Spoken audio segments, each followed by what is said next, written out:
Hello friends, आज हम start करेंगे एनसीईआरटी क्लास 10 इकोनॉमिक्स के chapter sectors of the Indian economy का 8th मॉड्यूल। फ्रेंड्स, पिछले मॉड्यूल्स में हमने कुछ मेथड्स पढ़े थे जिनसे हम एग्रीकल्चर सेक्टर में एम्प्लॉयमेंट्स क्रिएट कर सकते हैं। हमने पढ़ा था how to create employment. Friends, आज इस मॉड्यूल में हम इसी टॉपिक को कंटिन्यू करेंगे और जानेंगे कि कैसे हम प्रॉपर प्लानिंग और गवर्नमेंट के सपोर्ट के साथ इनकम को बढ़ा सकते हैं और साथ ही लोगों के लिए एम्प्लॉयमेंट कैसे क्रिएट की जा सकती है। तो चलिए शुरू करते हैं हमारा आज का module. Friends, a study conducted by the planning commission estimates that nearly 20 lakh jobs can be created in the education sector alone. Friends, एक स्टडी कंडक्ट की गई थी प्लानिंग कमीशन से, जिसको नीति आयोग बोला जाता है। उसके हिसाब से अराउंड 20 लाख जॉब्स क्रिएट की जा सकती हैं एजुकेशन सेक्टर में। फ्रेंड्स, प्लानिंग कमीशन, जैसे आपको पता है, आप अपनी प्रीवियस क्लासेस में भी पढ़ चुके हैं, एक बॉडी होती है जो सेटअप की जाती है सेंट्रल गवर्नमेंट द्वारा, जो इकोनॉमिक सर्वे कंडक्ट करती है and it helps to chalk out programmes and policies to tackle economy related issues. तो ये जो कमीशन होती है, बॉडी होती है, ये सेटअप की जाती है सेंट्रल गवर्नमेंट द्वारा और ये इकोनॉमिक सर्वेज कंडक्ट करती है और चॉक आउट करती है प्रोग्राम्स को, पॉलिसीज को, जो टैकल करेंगे इकोनॉमी रिलेटेड इश्यूज को। तो फ्रेंड्स, प्लानिंग कमीशन यानी नीति आयोग द्वारा किए गए सर्वे के स्टडी के हिसाब से nearly 20 lakh jobs can be created in the education sector alone. इसका मतलब है कि हमारी कंट्री में टोटल पॉपुलेशन का 60% जो है वो 5 to 29 ईयर्स के ग्रुप में आते हैं। यानी जो पूरी जनसंख्या है उससे 60% जो लोग हैं वो कौन सी एज ग्रुप में फॉल करते हैं? 5 to 29 ईयर्स के एज ग्रुप में, जिसमें से सिर्फ 51% ही एजुकेशनल इंस्टीट्यूशंस जा पाते हैं। यानी सिर्फ 60% से 51% ही हैं जो स्कूल्स, कॉलेजेस या फिर कोई और एजुकेशनल इंस्टीट्यूशन जा पाते हैं। अब रिमेनिंग 9% को अगर एजुकेट करने की बात की जाए तो नीति आयोग यानी जो प्लानिंग कमीशन है, national institution for transforming India, नीति का फुल फॉर्म नीति आयोग जो है, इसके हिसाब से करीब 20 लाख जॉब एजुकेशन सेक्टर में ही केवल क्रिएट की जा सकती है।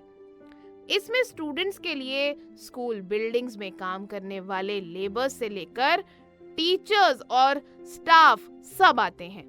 इसी तरह से अगर हम रूरल एरियाज में हेल्थ सिचुएशन को सुधारना चाहते हैं तो इसके लिए डॉक्टर्स, नर्सेज, हेल्थ वर्कर्स सबको अपॉइंट करना पड़ेगा, जिसका मतलब है ज्यादा से ज्यादा को यहाँ पर भी जॉब मिल सकती है। फ्रेंड्स, हम जानते हैं कि लाइफ में आगे बढ़ने के लिए हमें प्रॉपर प्लानिंग और सपोर्ट की जरूरत पड़ती है। ऐसे ही स्टेट्स और रीजन्स के साथ भी है। प्रॉपर प्लानिंग और गवर्नमेंट के सपोर्ट के साथ कोई भी स्टेट अपने लोगों के लिए एम्प्लॉयमेंट क्रिएट कर सकती है। फॉर एग्जाम्पल, टूरिज्म या रीजनल क्राफ्ट इंडस्ट्री या फिर IT, इंफॉर्मेशन टेक्नोलॉजी।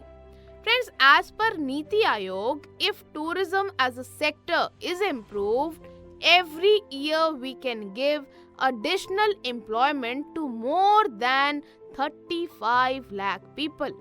मतलब नीति आयोग के अकॉर्डिंग, प्लानिंग कमीशन के अकॉर्डिंग, अगर किसी भी स्टेट में टूरिज्म को अच्छी तरह से प्रमोट किया जाए, प्रेजेंट किया जाए, उस पर काम हो, तो 35 लाख से ज्यादा लोगों को जॉब्स दी जा सकती हैं, क्योंकि टूरिज्म एक बहुत वाइड सेक्टर है। तभी तो फ्रेंड्स, आजकल आप टेलीविजन पे भी बहुत एड्स देखते होंगे, बीट ऑसम असम या फिर कोलकाता का कोई भी प्रमोशनल कैंपेन। तो आजकल स्टेट्स जो है वो इस चीज पे बहुत ज्यादा काम करने लगी है। नीति आयोग के हिसाब से हम 20 लाख जॉब्स एजुकेशन सेक्टर में क्रिएट कर सकते हैं। Around 20 lakh jobs education sector में क्रिएट की जा सकती है। ऐसे ही हेल्थ सेक्टर में भी हम कई डॉक्टर्स, नर्सेज, हेल्थ वर्कर्स को एम्प्लॉयमेंट दे सकते हैं अगर रूरल एरियाज की हेल्थ सिचुएशन को सुधारना है तो। साथ ही फ्रेंड्स, प्रॉपर प्लानिंग और गवर्नमेंट के सपोर्ट के थ्रू हम टूरिज्म के अंदर भी 35 लाख से ज्यादा लोगों को हर साल एम्प्लॉयमेंट दे सकते हैं। So what did we study? Niti Aayog estimates that nearly 20 lakh jobs can be created in the education sector alone. Similarly, in health sector, we can create jobs for doctors, nurses, and health workers if we want to improve the health condition of rural areas. Friends, through proper planning and support from the government, we can also give employment to more than 35 lakh people in tourism sector every year. तो friends, ये जो हमने suggestions पढ़े अभी, मतलब tourism के लिए, education institutions के लिए, ये सब करके एम्प्लॉयमेंट जो है, जो अपॉर्चुनिटीज हैं वो बढ़ाई जा सकती हैं, है ना। बट ये जो सारे सजेशंस थे, मोस्ट ऑफ इट क्या है? लॉन्ग टर्म प्लान्स हैं। जी हाँ, क्योंकि एजुकेशनल इंस्टीट्यूशंस हो या फिर टूरिज्म की बात करें, हमने आज सोचा और कल ये सच हो जाए या फिर अगले महीने भी सच हो जाए, ये तो हो ही नहीं सकता, क्योंकि ये सारी चीजें जो हैं इन सभी में टाइम लगता है। This is time consuming. तो शॉर्ट टर्म प्लान और मेजर्स की बात करें तो सेंट्रल गवर्नमेंट के एक प्रोग्राम की अब हम बात करते हैं। किसकी बात करेंगे हम? नरेगा की बात करेंगे। तो फ्रेंड्स, 2005 में गवर्नमेंट ने अनएम्प्लॉयमेंट की प्रॉब्लम को टैकल करने के लिए एक प्रोग्राम लॉन्च किया था जिसका नाम है MGNREGA, जिसको नरेगा कहते हैं, यानी Mahatma Gandhi National Rural Employment Guarantee Act. क्या है इसका full form? MGNREGA, Mahatma Gandhi National Rural Employment Guarantee Act. अब नाम पढ़ के ही आपको कई सारी चीजें साफ होंगी। National Rural Employment Guarantee act मतलब नेशन वाइड जो रूरल एरियाज हैं वहां पर एम्प्लॉयमेंट को गारंटी करने का एक्ट है नरेगा। तो समझते हैं इसको फ्रेंड्स, इंपॉर्टेंट है तो ध्यान से सुनिए। फ्रेंड्स, इसके अंडर, नरेगा के अंडर सेंट्रल गवर्नमेंट ने एक लॉ बनाया, राइट टू वर्क, जिससे एम्प्लॉयमेंट की सिचुएशन को सुधारा जा सके। क्योंकि आपको पता है बेरोजगारी बहुत है इंडिया में, तो इसी बेरोजगारी की सिचुएशन को ठीक करने के लिए, सुधारने के लिए इस प्रोग्राम को लॉन्च किया गया, जिसके अंडर एक लॉ बनाया, राइट टू वर्क। फ्रेंड्स, इस लॉ के थ्रू गवर्नमेंट ने राइट टू वर्क 625 डिस्ट्रिक्ट्स में लागू किया है। इसके अंडर हर फैमिली में से एक आदमी को गवर्नमेंट 100 दिन का गारंटीड एम्प्लॉयमेंट देगी। मतलब ये जो प्रोग्राम है, इसके अंडर एक फैमिली में से एक पर्सन को गवर्नमेंट 100 दिन का गारंटीड एम्प्लॉयमेंट देगी। एग्जाम्पल, किसी विलेज की रोड या कैनाल के कंस्ट्रक्शन में, मतलब अगर गांव में कोई रोड बन रही है, कैनाल का कंस्ट्रक्शन हो रहा है, तो फैमिली में से एक पर्सन को 100 दिन का गारंटीड एम्प्लॉयमेंट सरकार देगी। और फ्रेंड्स, इस प्रोग्राम में उन कामों को, उन एक्टिविटीज को ज्यादा प्रेफरेंस मिलती है जो हेल्प करती हैं फ्यूचर में लैंड के प्रोडक्शन को इंक्रीज करने में। जैसे हमने आपको बताया था ना कि रोड के कंस्ट्रक्शन का काम हुआ, तो इससे क्या हो रहा है, लैंड की जो प्रोडक्टिविटी है वो फ्यूचर में इंक्रीज होगी, है ना, क्योंकि रोड बनेगी तो काफी ज्यादा फायदे भी होंगे उससे। तो इस प्रोग्राम में उन कामों को ज्यादा प्रेफरेंस मिलती है that would in future help to increase the production from land. Friends, NREGA के अंडर रजिस्टर्ड उस एरिया के लोगों को काम दिया जाएगा। गवर्नमेंट के पास काम ना होने के फेज में क्या होगा? क्या गवर्नमेंट काम नहीं देगी? अगर नहीं देगी, वैसे तो गारंटीड है कि 100 दिन का काम मिलेगा, गारंटीड एम्प्लॉयमेंट मिलेगी एक फैमिली के एक पर्सन को। लेकिन अगर काम नहीं है, कोई रोड नहीं बन रही, कोई कैनाल का कंस्ट्रक्शन नहीं हो रहा और कोई भी जॉब नहीं दे पा रही है सरकार, तो क्या होगा?